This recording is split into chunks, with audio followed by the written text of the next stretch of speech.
Hi, everyone. Thank you all for coming today. A very special thanks to Leticia Alvarado for making today's symposium happen, and another thanks to all those who helped organize it. I'm thrilled to also be in conversation with Deb Vargas and perhaps indirectly with Nao Bustamante. And finally, I am so happy to return to Brown, my beloved alma mater, and where some of, yes, and where some of my current academic passions germinated as an undergrad. Though I majored in Comp Lit with a focus on Japanese literature, I see concrete connections to some of what I will talk about today. I was particularly taken by modern Japanese women's literature, especially the prose works that explored women in the bodily grotesque and women's deviant sexual desires. These women writers and their deeply disturbing, but always compelling anti heroines certainly subverted any sense of Japanese propriety and respectability. I will now turn to an entirely different set of cultural texts and frameworks in what seems to be my perpetual fascination with women who behave very badly. It is Dominican Independence Day at SOB's, a live music venue in New York City, and the musical performer Maluka Mala exuberantly screams into the microphone, Yo soy Maluka, la mala, la fea, la bruja, la sucia, which means I am Maluka, the bad one, the ugly one, the witch, the dirty one. To give you a flavor of Maluka's aesthetic, here is a clip of this moment, which is filmed and edited into the second episode of a short-lived web series about her life and music.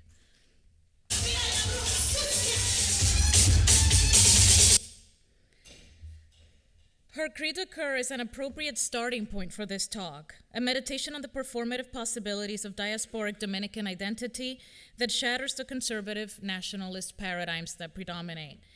Maluka's performance on Dominican Independence Day demonstrates that her celebration of Dominican patriotism overlaps with her embrace of everything that is not acceptable for a proper Dominican woman to be.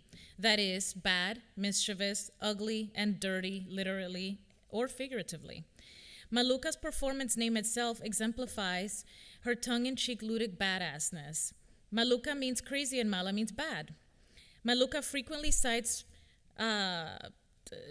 several genres that predominate in the downtown scene in New York, but her greatest influence on her music and style is the culture of her parents' homeland, the Dominican Republic, and the Dominican diasporic space in which she grew up. I argue that artists such as Maluka Mala perform an anti-respectability, both on and off stage, that is inextricable from her ideas of what it means to be Dominican and more broadly Latina and Afro-Latina.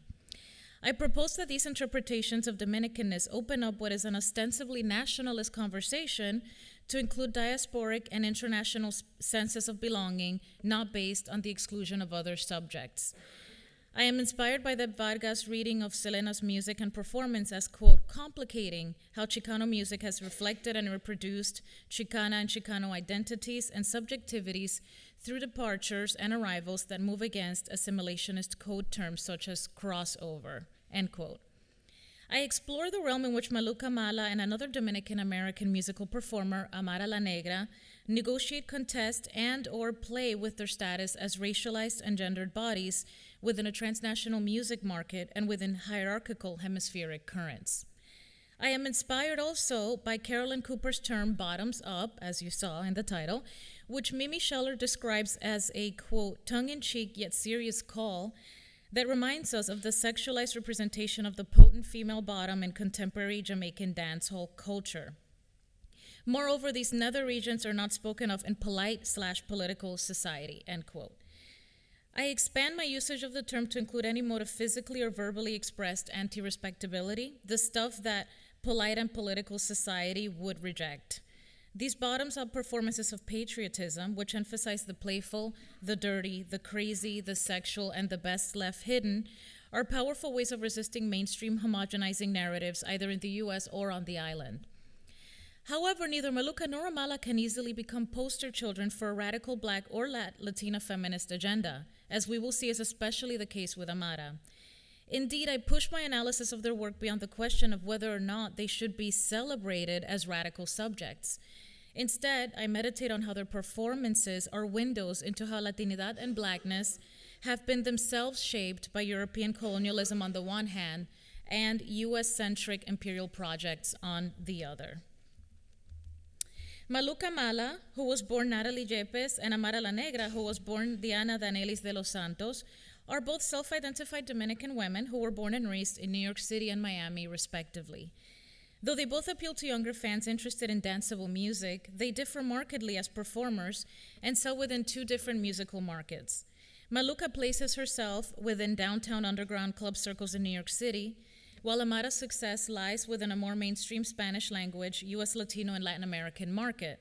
And I have to say that an important development took place this very week, actually, in relation to Amara. She has collaborated with the rapper Trina in English language songs, which introduces her to a slightly more mainstream hip-hop US-centered market.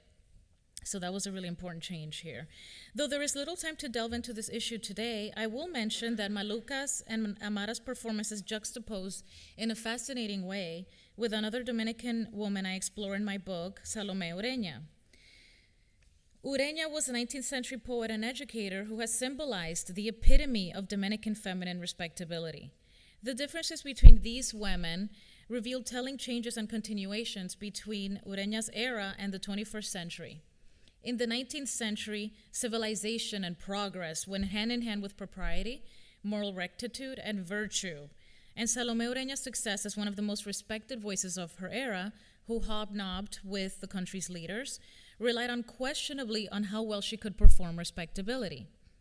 On the opposite end, Maluca's and Amara's conscious self-fashioning as anti-respectable in some way is crucial to their marketability in an oversaturated music market.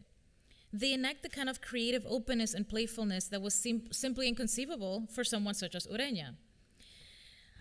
For instance, literary critics during Ureña's era and beyond have extolled the virtues of her patriotic poetry while dismissing her intimate poetry, which focuses on her body and its sexual desires. From one angle, the way that this woman of color was subsequently phenotypically whitewashed in the many commemorative images that dot the Dominican landscape confirms the idea that conservative Dominican nationalism is white supremacist.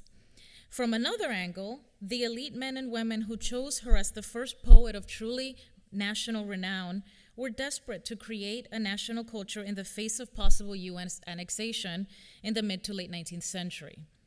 In so doing, they did what many other Latin American intellectuals and members of the elite did.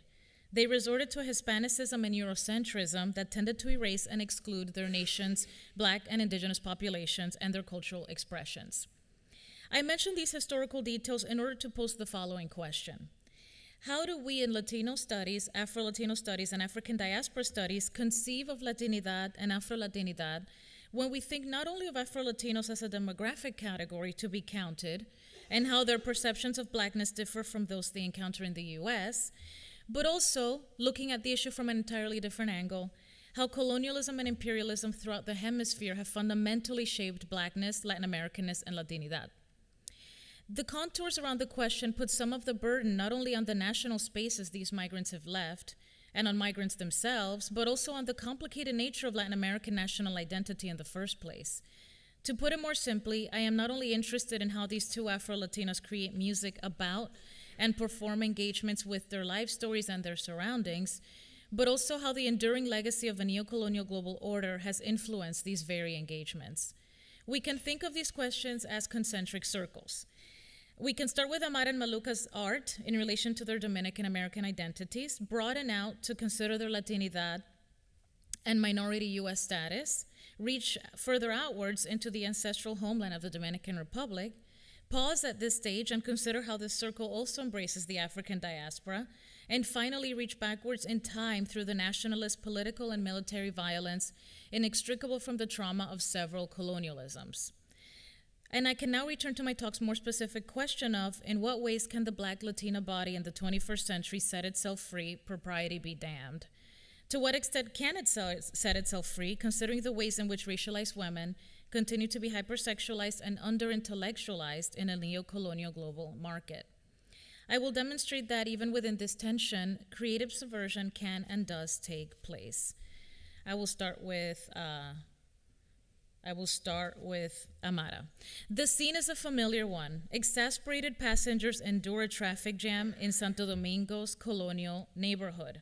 However, something extraordinary breaks the tedium of this quotidian scene.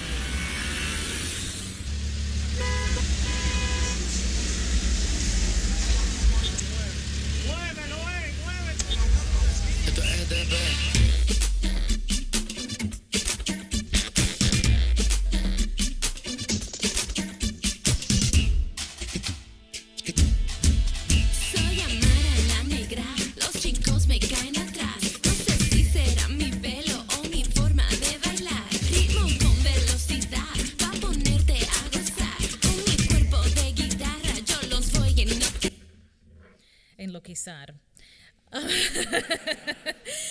Amara's introduction is, I am Amara la Negra. The boys run after me. I don't know if it's my hair or the way I dance. She and her two fellow street provocateurs then turn around and begin twerking to the song's catchy main lyric, I. The camera zooms into their twerking bottoms and captures several men's visual consumption. Amara's anti-respectability lies in her unabashed and playful embrace of her blackness and sexuality. Her chosen moniker alone, Amara la Negra, contains the figure that has best embodied unrespectability in the Americas, the negress. Herein lies the tension inherent in her self-fashioning between subversion and conformity. It is evident to anyone watching U.S. Spanish language networks Telemundo or Univision that the Latino and Latin American celebrities on their screens tend to look white or light-skinned mestizo, and one would be hard-pressed to find black or indigenous faces, although now I hear there's a new soap opera based on Celia Cruz. While the black Latina as object of desire is somewhat of a cliche, think only of the many Latin American songs that extol the sexual prowess and desirability of the mulata and say words such as mi negrita. This side of a black Latina who is also the object of desire is actually a rare one, at least a black Latina who also speaks. This white Latino Spanish-speaking status quo is the world that Amara's work and body has navigated until very recently, this week, as I mentioned. In an episode dedicated to her in a Dominican talk show, Mujeres al Borde, Amara talks about anti-black discrimination, especially as it pertains to beauty. Before the clip I will show you, Amara passionately describes accepting and loving her hair and her blackness, even though most people don't. And they're Spanish, but what they're talking about is not the point here, and you'll see what I mean in a second. El pelo malo, pelo pasita, como digan, no me importa, me gusta y gracias a eso tengo muchas amarillas. Tú sabes que hay gente todavía, porque mi hija discutió conmigo. Alexia me decía, mami, que eso es una peluca. Yo, Alexia, chequéame aquí, Alexia. Mira, mamacita, es de ella. Instead of responding to Amara's heartfelt comments, the host touches her hair without asking for permission. She does this in order to prove to her daughter, an Amara fan, that her hair is real. Amara laughs, but it is clear that Gomez recreates precisely the kind of objectification of black women that renders them ripe for touching, violating, or consuming in some way.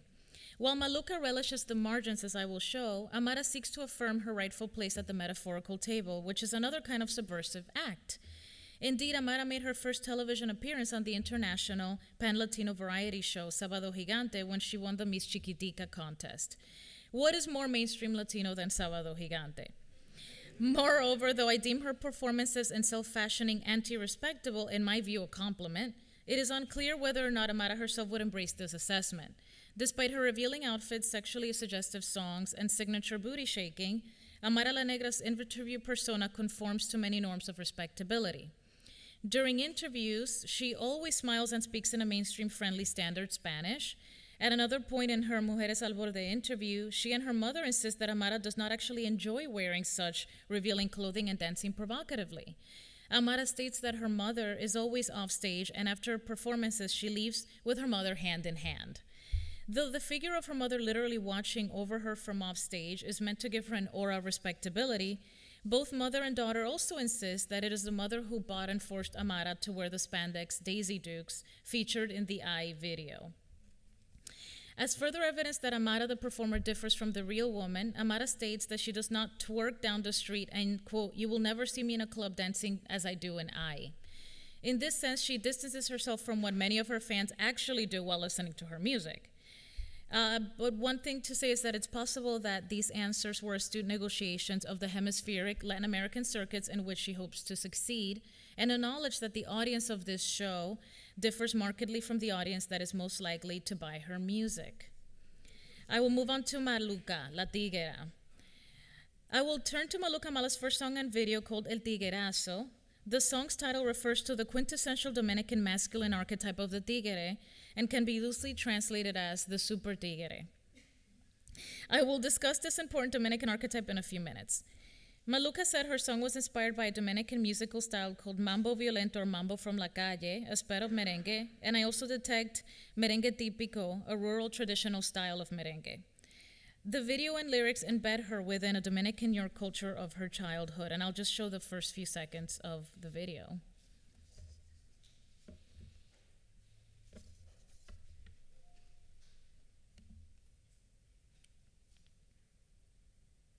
Lo tengo todo, papi, lo tengo todo, papi. Tengo fly, tengo party, tengo una sabrosura. Lo tengo todo, papi, lo tengo todo, papi. Tengo fly, tengo party, tengo una sabrosura. Lo tengo todo, papi, lo tengo todo, papi. Tengo fly, tengo party, tengo una sabrosura. Lo tengo todo, papi, lo tengo todo, papi. Tengo fly, tengo party, tengo una sabrosura. As we saw, the first images are of a quintessential Dominican site, the hair salon. We see immediately that Maluca is remixing this Dominican York culture, already a remix of island culture, when Maluca leaves the salon wearing the rollers. Though it seems obvious, I'll point out that one ideally would not leave the salon wearing rollers. However, Maluca seems to be good-naturedly mocking the fact that many Dominican women on the island sport their undried hair in rollers because the electricity has gone out in one of the daily blackouts endured by people in poor neighborhoods.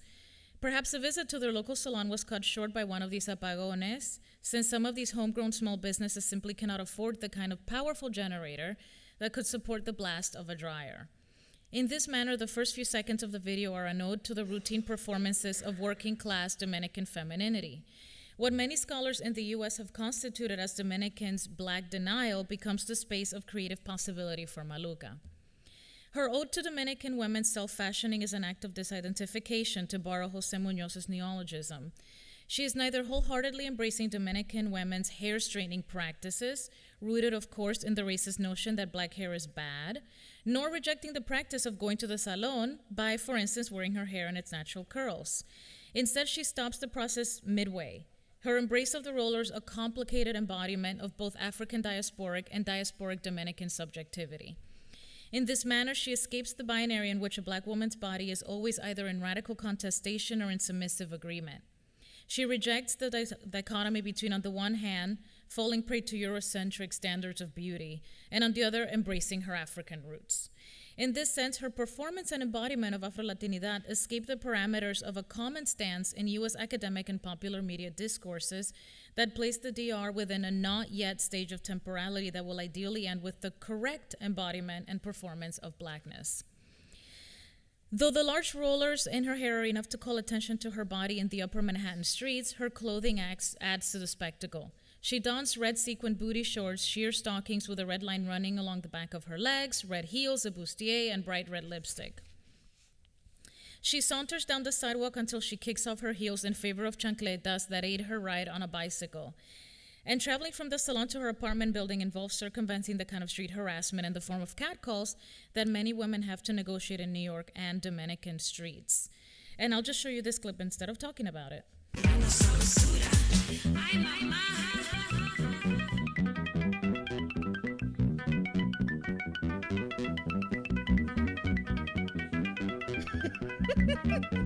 Papi, ¿usted me oye? Ay, no tengo número. ¿Usted está loco? Ay, por Dios, mira esa vaina. Mira esa vaina.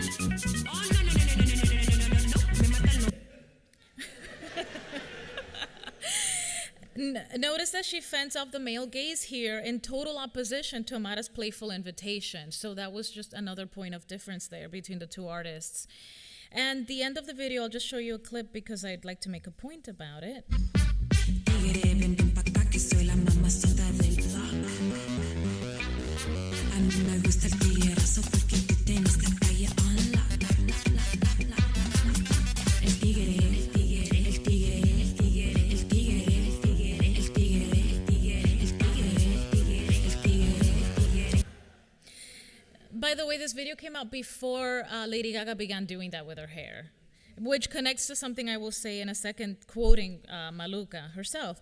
Though this video and song are purportedly an homage to El Tigre, I propose that this video, along with much of Maluka's body of work and performance, is really an homage to La Tigera, who, as Maluka describes her, is La Mamacita del Block.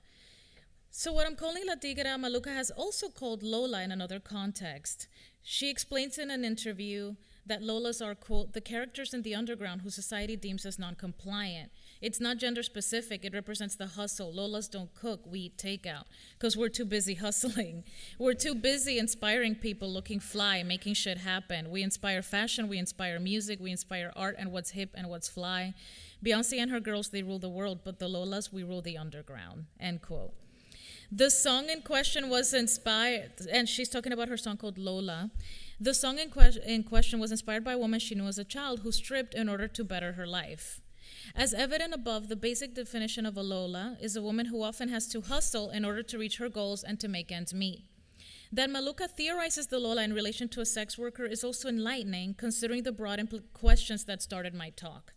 I have some evidence to believe that the woman who inspired Maluka in her theorization and practice of being a Lola was Dominican, but whether or not this was the case, the connection to sex work is a reminder of the global demand for Dominican working-class women of color to take on what Barbara Ehrenreich and Arlie Hochschild call caretaking labor, including domestic and sexual labor. These women exist at the nexus of, at one end, conservative Dominican demands, expecting Dominican women to be respectable, motherly, and embody some form of whiteness, and at the other end, a neo-colonial global demand for working-class women of color, including Dominican women. The latter expects Dominican women and other working-class non-white women to be naturally equipped to perform caretaking and sexual labor.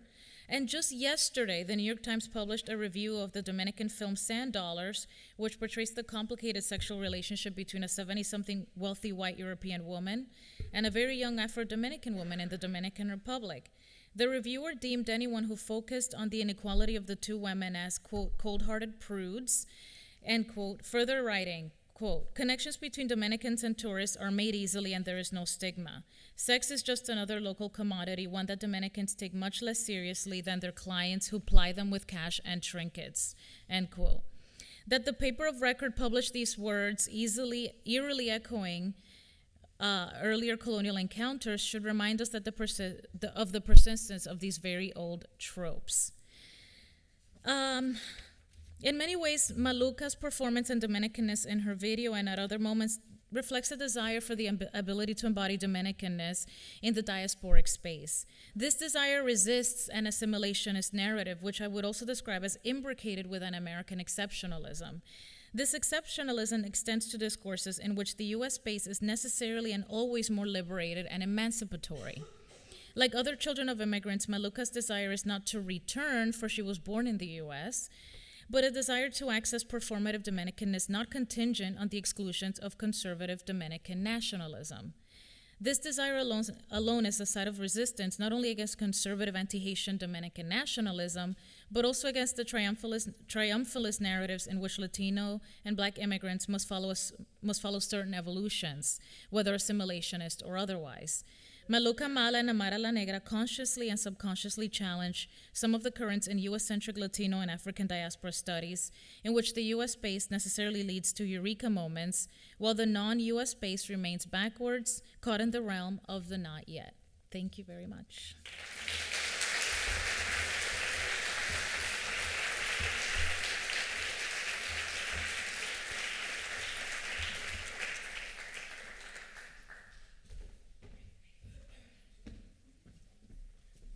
I really wanted to keep my jacket on.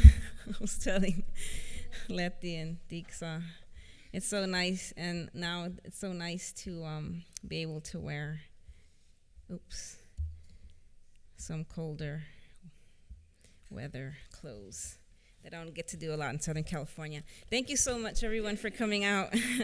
I did also want to thank Leticia Alvarado for bringing us all together here at Brown, and also the staff and faculty of the Center for Study of Race and Ethnicity. And special thanks to Caitlin Murphy and Christina Downs for working all of their magic and logistics for getting us here today for this event. It's really spectacular, and there's so many the paper was magnificent. So thank you for that, Dixon. There's so many things that I'm excited to talk with you about.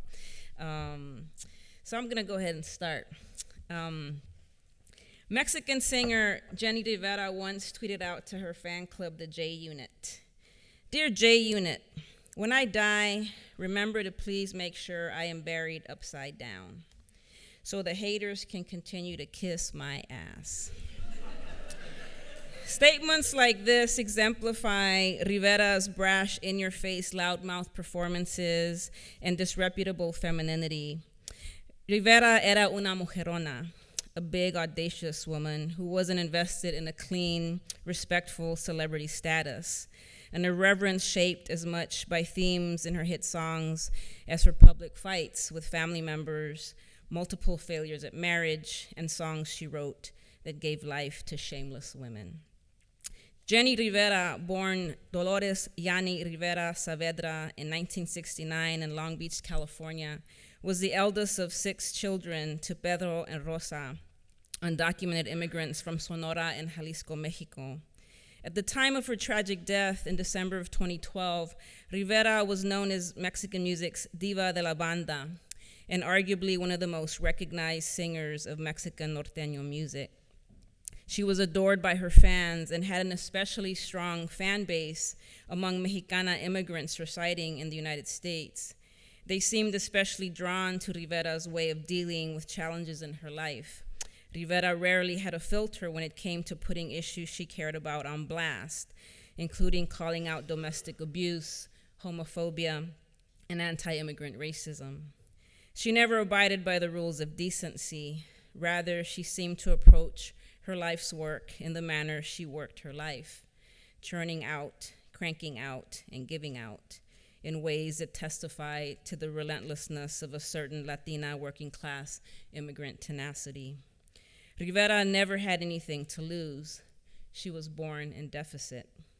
From a young age, she learned to survive through self-made ventures in the informal economy that at one point helped her and her daughter escape an abusive husband. It makes sense to me then that Rivera never found much safety or support in coloring her life by staying inside the lines.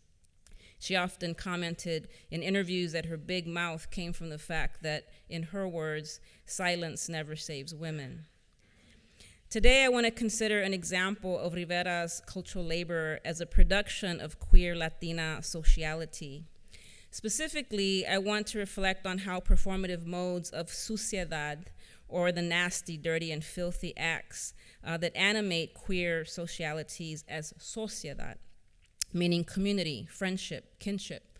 So in Spanish, when one calls someone mi socia, it is really identifying someone as my friend. I use the term suciedad to refer to potentialities for the perseverance of queer socialities within the context of structural mechanisms aimed at the elimination, displacement, disappearance, and sanitization of queer Black and brown genders and sexualities. In pondering suciedad as potential for Latina queer sociedad, I recall Roderick Ferguson's assertion that the contradictions of capital sometimes give rise to what he refers to as the polymorphous perversions that arise out of the production of labor. Moreover, my consideration of suciedad operates in conversation with 3 racialized discourses of difference, with attention to queer genders and sexuality. So first, as the lewd, obscene, offensive, hypersexual, undisciplined body. Second, as darkened, suspect citizens perpetually untrustworthy, impure, and disloyal to the state. And third, as diseased culture of poverty subjects, overdetermined to fail to evolve into appropriate citizens through normative womanhood and manhood. I also situate suciedad in relation to 20th century discourses of poverty and public health in social science and contemporary neoliberal projects that desire to disappear the most vulnerable and disenfranchised, justified through cleaning up spaces in populations deemed as dirty and wasteful. Welfare moms, economically impoverished neighborhoods, and overcrowded dwellings, for example. Thus, early 20th century ethnographic studies proposing the need for sanitizing the nasty, dirty, and filthy out of what was coined as the Mexican problem are much in line with the current racist homonormative discourses driving, for example, the cleansing of obscene sex out of queer sexuality, so that same-sex marriage, home buying, and nuclear family models become the contemporary iterations of sanitizing projects, much like early 20th century. And beyond. Such projects desire that same-sex sexuality be reproduced through notions of love and sociality generated through normative socialities. With that said, a queer analytic of Suciedad is inspired by the devotion of Latina queer sucias to keep the nasty, the dirty, and the obscene in the productions of sociality. In the late 1990s, Jenny Rivera recorded a number of hit songs, including the corrido La Chacalosa, about the daughter of a narcotraficante who makes a living off of drug transactions, and the ranchera Querida Socia, following the similar theme of sort of criminal and questionable women. Today, I consider Suciedad as a potential of queer sociedad with a focus on another similarly themed hit song and music video, Las Malandrinas, a vernacular reference to party girls, generally. Las Malandrinas was actually Rivera's first music video that she starred in, and one that she actually co-produced with her father and other family members, very much a kind of self-made musical family that she was part of. As she described it in an interview, and I quote, this is her talking, Las Malandrinas means bad girls, party girls, but not in a negative way. I wrote it in honor of my female fans, the type of girls that like to go clubbing, drink lots of tequila, and stand up for themselves. That song was when Jenny Rivera, the artist, was actually born. And the young women in the video that I actually showed the clip of very soon, or actually she made it a purpose decision to get her young fans to come out and star in the video. So these aren't actors that were hired. They're actually sort of recruited by her by calling out through her different networks to come out and show up for the actual video. So this is something that she was really proud of, is actually integrating the fans themselves into her productions. In the song, and by extension the music video, Las Malandrinas, they create a sucia sociality based on the embodiment of superfluidity, promiscuity, and excessive indulgence. The video opens with the camera panning out from the marijuana leaf tattooed arm of a young woman who, along with her friends, are stealing some cassettes off a rack. So, the video was, of course, mid-1990s cassettes. And greeting each other was sort of with the customary acknowledgement, like homegirl acknowledgement, hey, what's up? The set of Latinas that is juxtaposed with another group of women that actually referred to in the lyrics as Las Popis, which is a kind of Mexican Spanish vernacular for middle-class, proper, snobbish, well-behaved young women. They're standing at the counter asking the cashier if he has any cassettes by Mexican pop crooner Luis Miguel. All right, so these are all kind of like, markers and references to what is, the class distinctions here. To which the cashier responds to them in Spanish, no, but I do have Juan and Jenny Rivera, right? And the young women express their dissatisfaction saying, no, we don't like that. And the narrative kind of continues from there. And the song, which I'm happy to translate more of during our discussion, again, makes these references and actually is some of the lyrics are very much this kind of race and class critique. So one is, again, Las Popis kind of appear in the lyrics as a kind of critique between the distinctions between these young party girls and these young well-behaved women. And then they also critique Las Güeras, right, which is a vernacular reference to white women in the lyrics themselves also. saying that unlike them, we know sort of the workings of the world. We're not middle-class white women who sort of like get scared at any sort of like challenge that is going on in the world, and we don't live our lives in a kind of very spoiled, privileged manner. So there's kind of like very interesting race and class critique. But I'll say a little bit more if you have more questions. But let me play the clip for you now. Fíjate que no me vean, voy a grabar los Ella, mira, ese es el ratón de los brazos. Ya lo miré. Yo estaba buscando de Juan Rivera.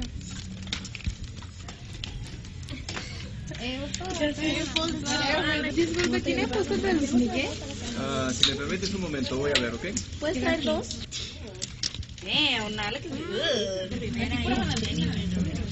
¿Cuál compraste tú? El de las malandrinas. No encontré póster de Luis Miguel ni de Thalía, pero tengo de Juan y Jenny Rivera. Ay, que no nos gusta. Ay, vamos, gracias.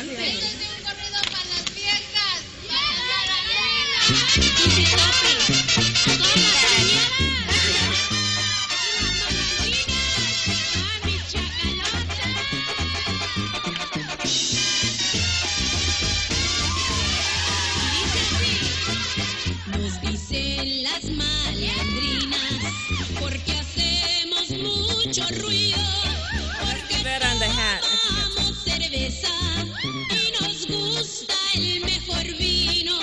En los salones de baile siempre pedimos corridos. No somos como las popis que separan mucho el cuello. Nos gusta la rancherada, de nada tenemos miedo y le damos gusto al gusto, aunque otras no estén de acuerdo. Cántenle a las malandrinas, Juan Rivera y sus corridos, olfateando con los rasgos entre perico y perico, que canten voces del rancho y el borracho de Lupillo.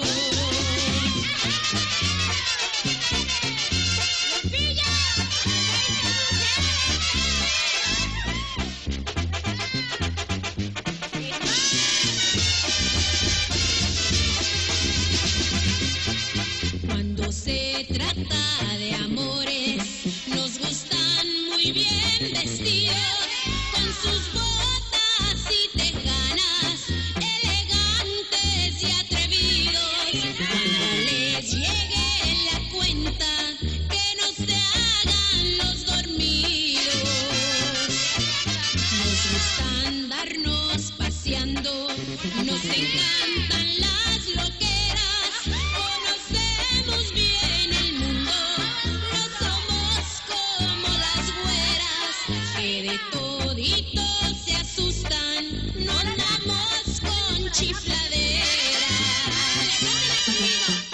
Cántenle a las malandrinas, Juan Rivera y sus corridos, olfateando con los rasgos entre perico y perico, que canten voces del rancho y el borracho de Lupillo.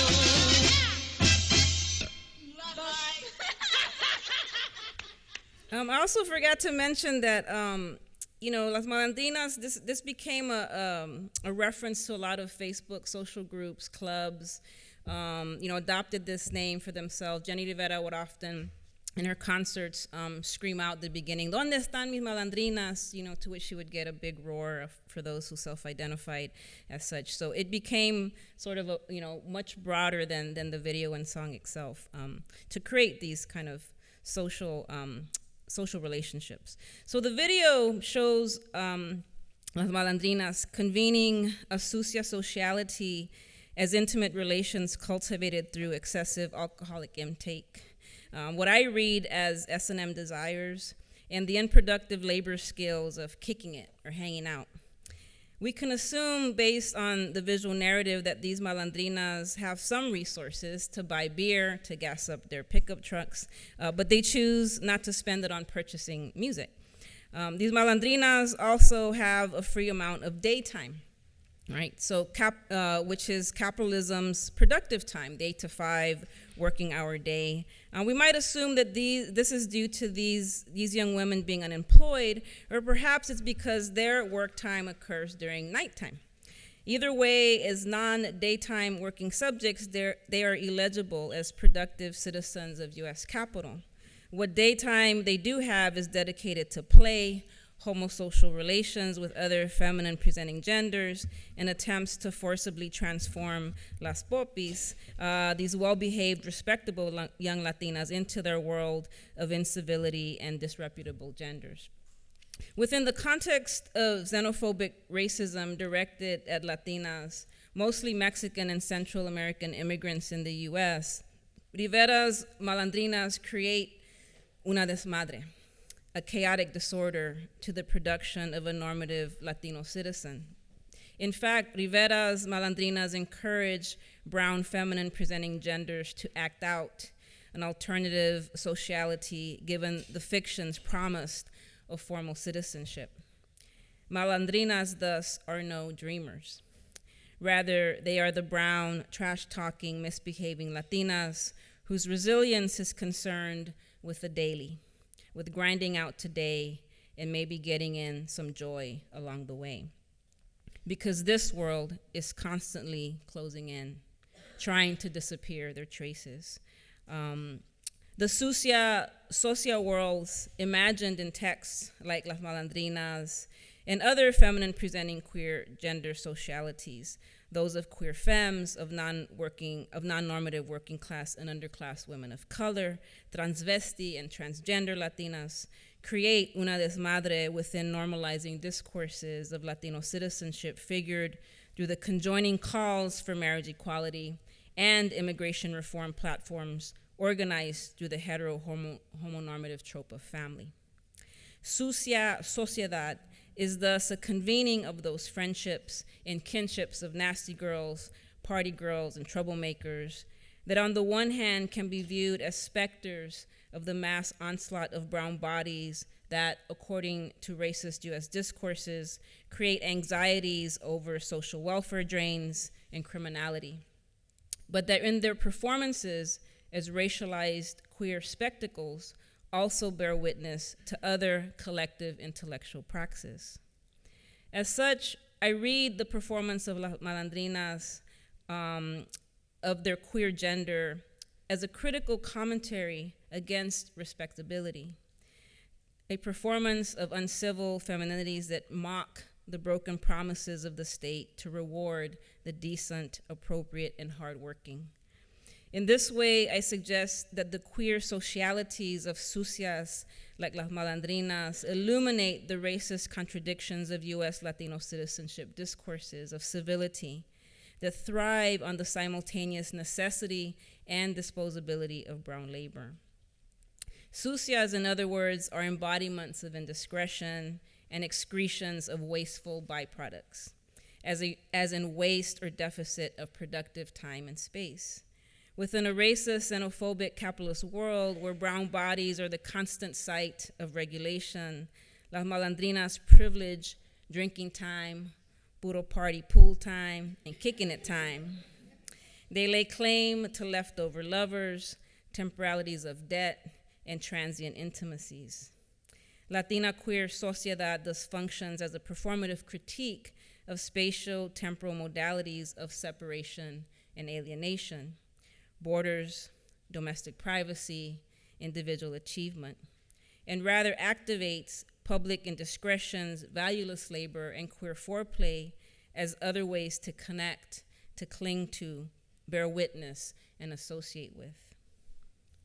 In closing, I want to recall the etymology of sucio that is rooted in the Latin word succus, which means a juice of vital force, a secretion made from living tissue, and moreover, that is derived from the same root for sugar, succorum. 2, sucio's related term, succor, connotes an agitated craving drawn from hardship and distress. Thus, we might understand the suciedad of queer sociedad as a craving indulgence, or surfeit taste for something sweet or gratifying. By extension, too much sweetness has the potential for excess sensuality or pleasure. In this case, the surplus desires by brown female bodies that historically have required regulation, containment, and management by the state. I therefore find it important to turn to these configurations of Latina, dirty, queer, nasty socialities through the disobedient performances of Suciedad, be it through Las Malantinas or countless other examples that we can discuss, that stand against normative nation states' constructions of respectability, particularly in this contemporary moment. Such tactics potentially act to affirm the perseverance of friendship, alliance, and bonding within a world of homeland security fences and white lines of gentrification that steadily work to dissect joyful relations and sanitize intimate connections. Such performances of Latina sociedad thus make possible those sticky, sucia, savory connections and delectable affections that sometimes allow for the clinging to life. Thank you.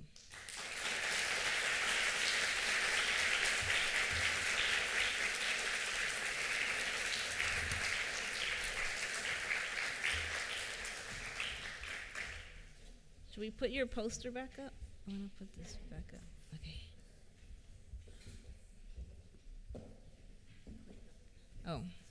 Oh, here. Yeah.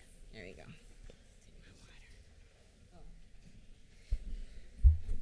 I know some of you have classes.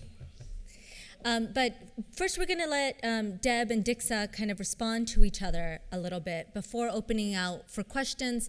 And they will actually moderate their own questions, but I will let them know when we are at a time.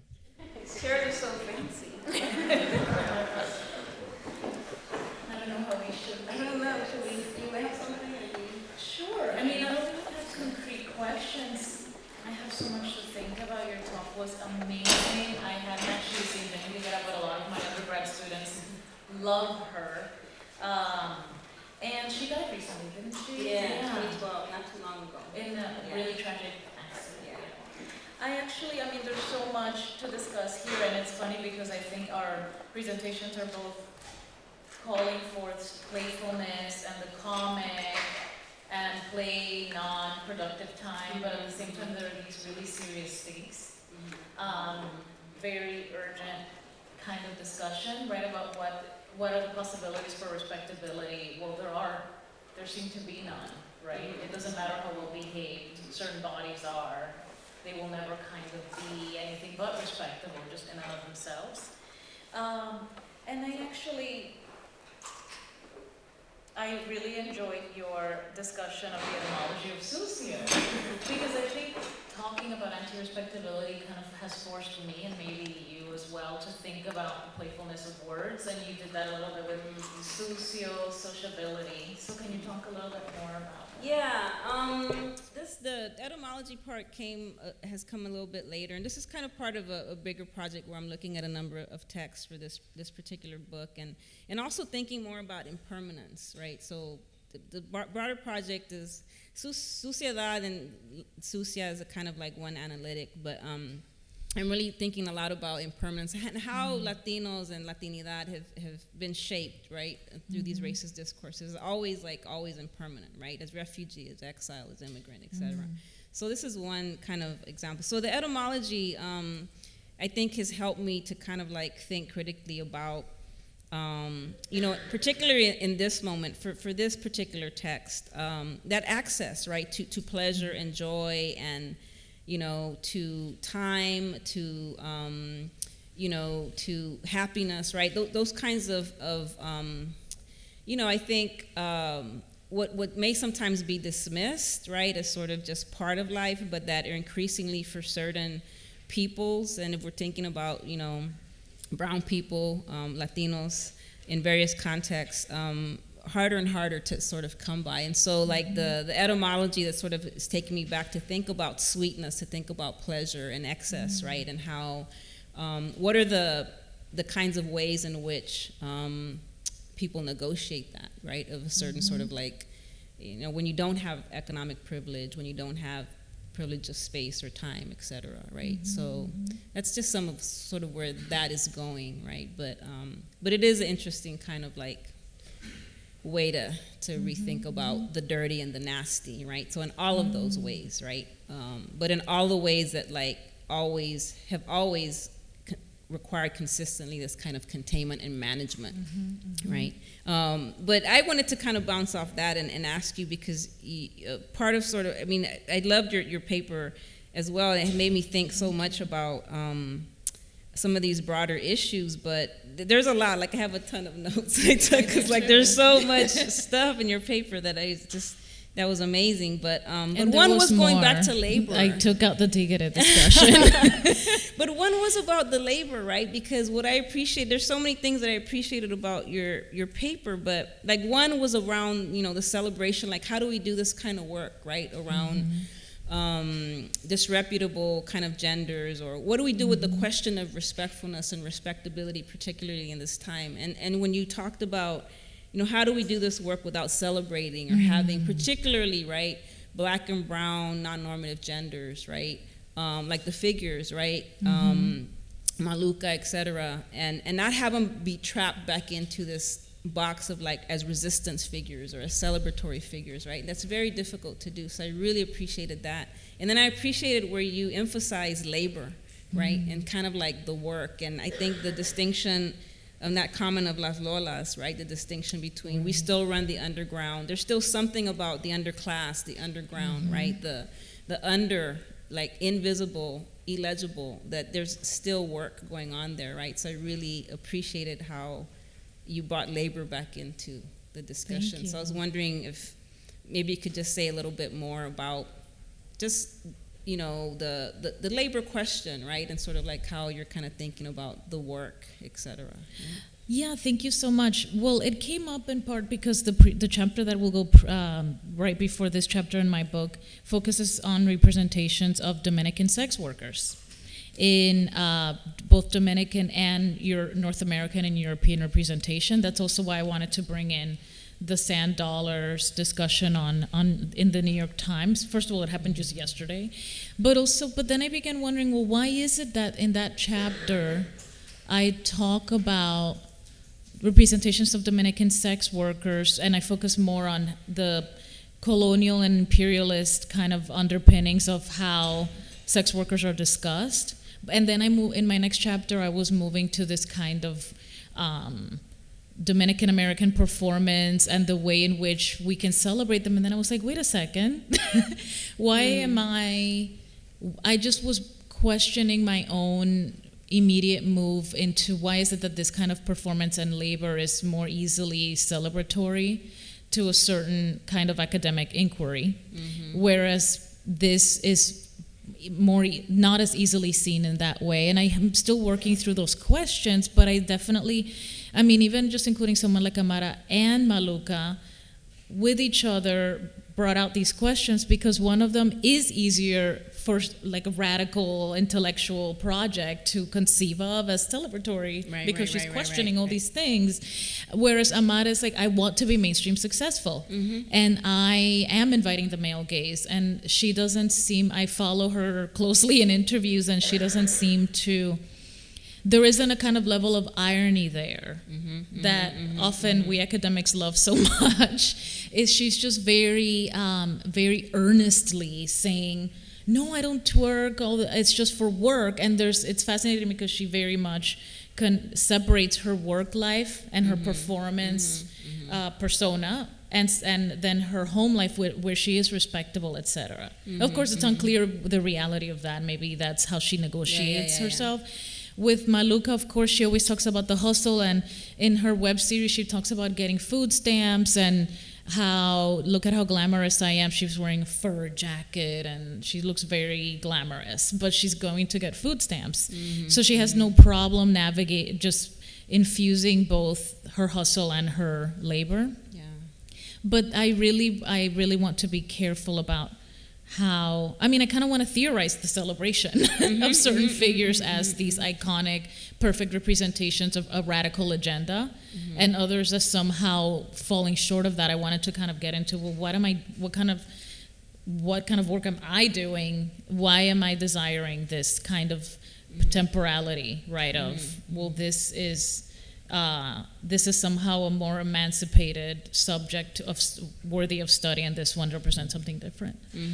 And before we turn, I really wanted to ask you, what do you think about someone like Gloria Trevi and Alejandra Guzman? Yeah. No, I mean, I think they're equally bad, and in all those good ways, Right. But yeah, absolutely. I think that the context is a little bit different. What's interesting and sort of why I focused on Jenny for right now is because, sort of her context of what she meant to this kind of production of respectability around this move to have Latinos become ideal citizens, So it's a little bit different. Not that she didn't, not that her music didn't circulate, right, et cetera, but she becomes such a figure, an important figure for Latinas in a kind of U.S. context, right? So what's interesting to me is how do undocumented young women and even those who are documented, right, that are of a certain class, how do they negotiate, and how is that used to, again, for me, kind of sort of speak back as a critique to this powerful drive right now to make Latinos the ideal citizen subjects, right? So that's for right now. But yeah, equally, Trevi. No, I forgot they were not Latino. I would watch them on Univision. Oh, yeah. But different, kind of a different circulation. But we could talk all day, so I don't know. Because I had other stuff too I wanted to talk to you about. But we will talk all day. But I don't know if anyone has any questions or... Monica? Are we taking it? Okay. Yeah, you go ahead. Okay, so you were talking about Malandrinas as a brown, Mexican Latinas, but then I'm looking at Jenny Rivera and I see like a white light skin Latina. So I was wondering how Jenny Rivera negotiates her whiteness in this space that was built for brown women. And in what way, like, it's her whiteness that allows her to like be at the top of this space? Yeah. It's true, like color matters, for sure, right? Especially when you're a public performer, pop performer, etc. In industries like music, media, others, television especially. But my use of brown is really like not necessarily reduced to phenotypical, right? So brown, for me, obviously Jose Munoz and other people have been theorizing. Ralph Rodriguez has talked about, use brown. They're kind of like as a brown school or brown theory within Latino studies. I think, a lot of really great writing and theorizing. So I really utilize their work to think more critically rather than, have it just be about phenotype. Although in the politics of color, that matters for sure, right, as a system of power. But brown for me is more sort of like performances of an aesthetic kind of like performance of what it means to be Latino, or by extension, right? You can broaden that to other kinds of political constructions of brownness, right? In terms of alliances across populations and cultures and et cetera, right? So yes, I agree with you about color, but it's not reduced to that for me in this work, as far as I'm using brown so fully. Can I ask you to keep going with that and to talk about what you write about so eloquently, and the students who will get the PDF to your wonderful piece in the American Quarterly about the sensorial refusal elements of lo sucio. So you have a beautiful sentence where you write about the Downey, the lofts of Downey walking, lofting out of the washateria. Yeah. The smell of tripas, the like being drenched in cologne. And so I wonder what also that tells you about the performance and what this sensorial refusal means. Yeah, I'm really, really interested in expanding that. That's part of the impermanence kind of like project.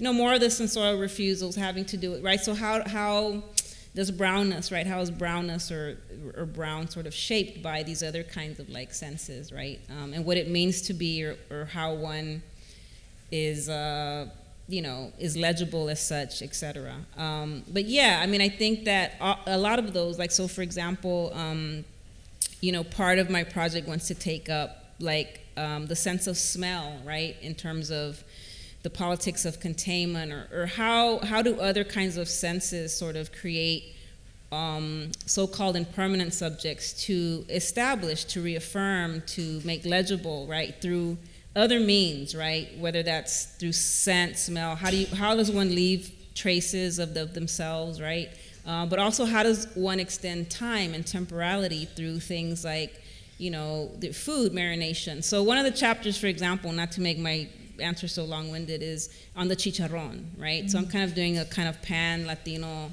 analysis of the chicharrón, and, but that goes back to, right, this kind of class, obviously, colonialism, et cetera, but, that goes from Cuba to Puerto Rico, Mexico, et cetera, and what that affords, right, both literally and figuratively in terms of time, but also how the scent and the smell, right, has to be part of that labor that both gives a certain kind of beauty and joy, right, to certain peoples, but also allows a kind of extension, right, of that joy and yeah, so kind of thinking about time and space and the chicharrón and both the food, literally, like practices, but there's also a really great sculpture by this Mexican artist, a really beautiful glass sculpture that he did on the chicharrón. So, yeah, so that's kind of like trying to answer.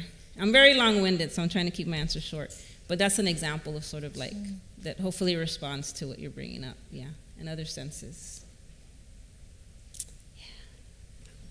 Hi, thank you both for talking. Building on Monica, I was wondering, what Vargas, on your paper, American Quarter, you talked really quickly about large bodies, and I'm thinking how you're working through Los Lucios with fatness. Through like the study of fatness. Yeah. Well,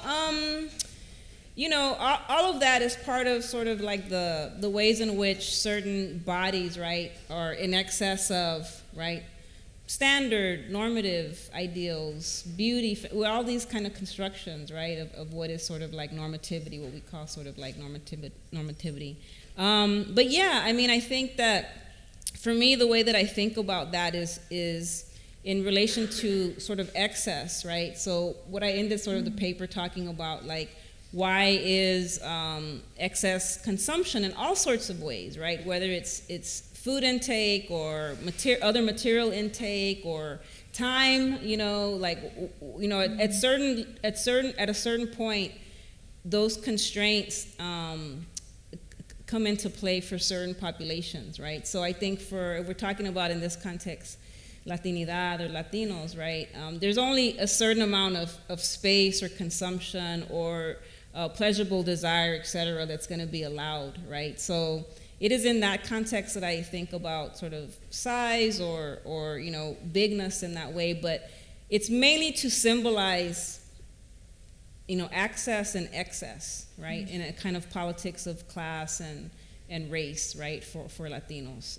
So, I think the part that I talk about in that article is referencing Fred Moten's work, right, on black women during the age of the whole mortgage crisis collapse, et cetera, right, how the bigger black woman became that symbolic, right, of like, it's sort of like your fault, you wanted too much, you consumed too much, right, and how that gets read in sort of like that bigness. So I kind of follow that line of thought. Ralph. Hey, Deb. Thank you so much. And thank you. This is for both of you. I love what you're doing at the end of your paper and tapping into the joy and kind of succulence, and also in your paper, Dixon, is this moment of queer joy and both of them that being expressed through sort of that, et cetera.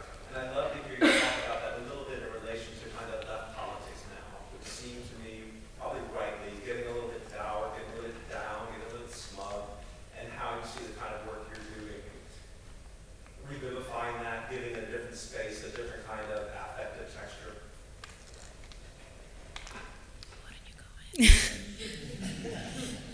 Like how presentations comment on sort of left politics? Yeah, but if you're doing it now vis-a-vis the nation state kind of racist discourses, that's super important. Yeah. But I'm wondering in terms of giving the left a message of sociedad, how do you do that? Yeah.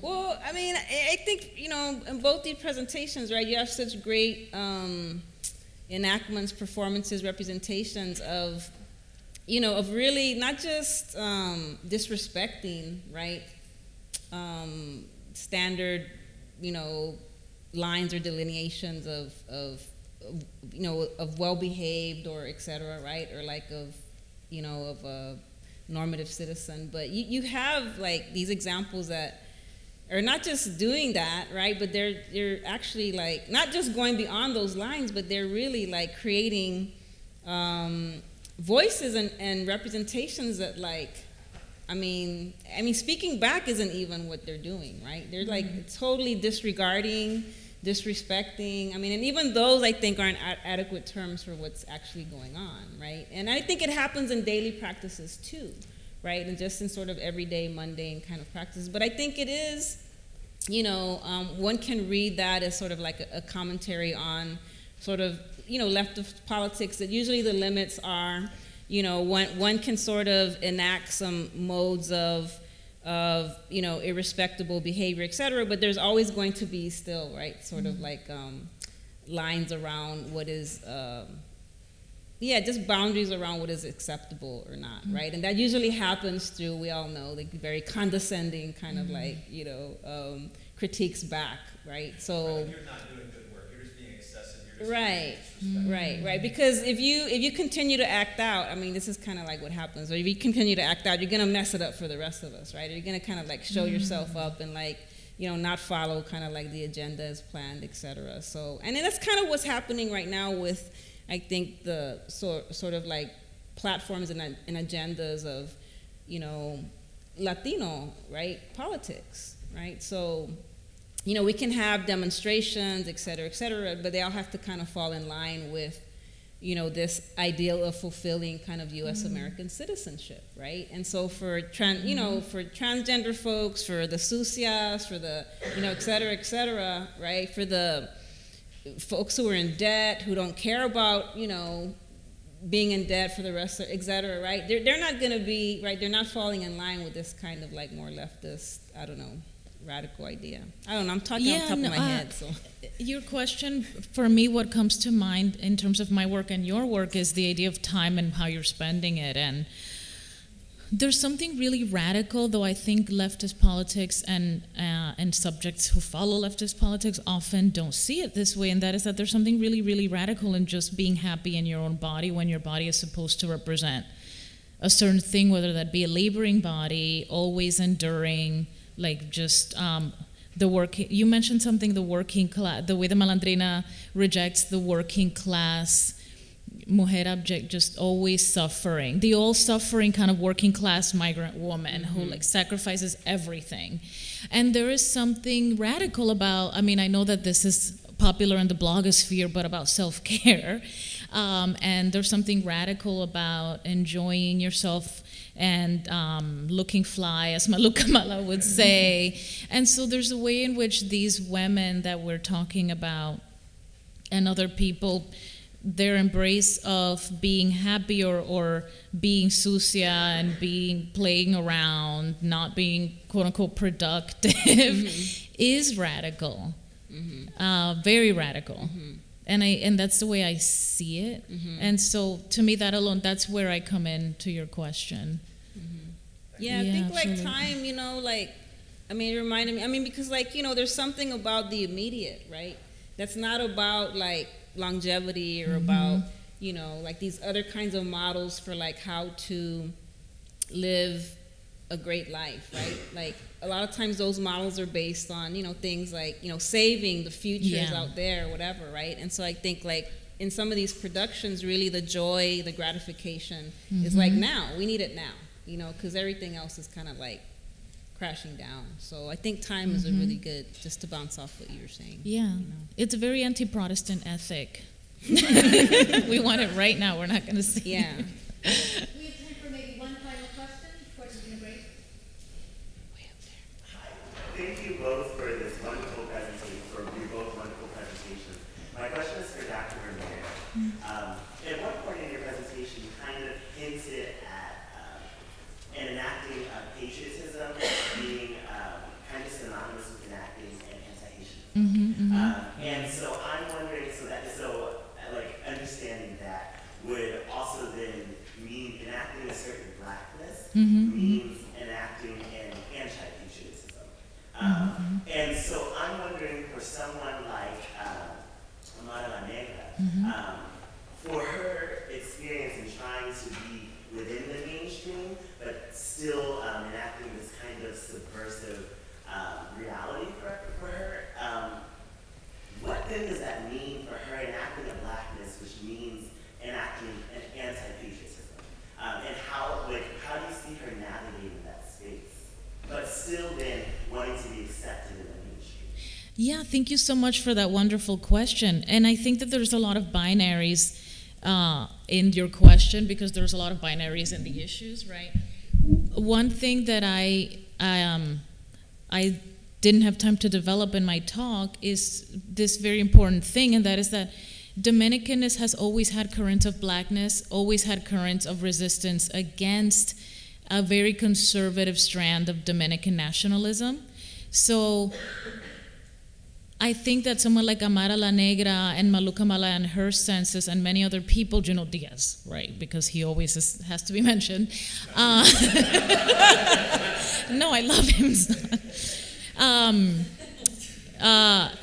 I think many people misunderstand something very, very, very important, and that is that Dominicanness has always had a very long history of resistance. The first African kidnapped and imported slaves were in what is now the Dominican Republic, and they all fled into the mountains and hills. And so the very start of the African diaspora in the Americas starts with resistance, and it starts in what is now the Dominican Republic. And so when we talk about Dominican nationalism and patriotismo, patriotism, we don't necessarily have to think about it in sense of how it has been constructed through anti-Haitianism, which is a very recent development, and now has become the dominant element, unfortunately. Nevertheless, I think that's really important to keep in mind the many histories of resistance on the island, indigenous and black. And there's a great film coming out recently that gets into that. I haven't seen it, but that's what it announces that it will do. And it's called Los Cimarrones, which means the maroons. And it just came out. So, yeah, check it out.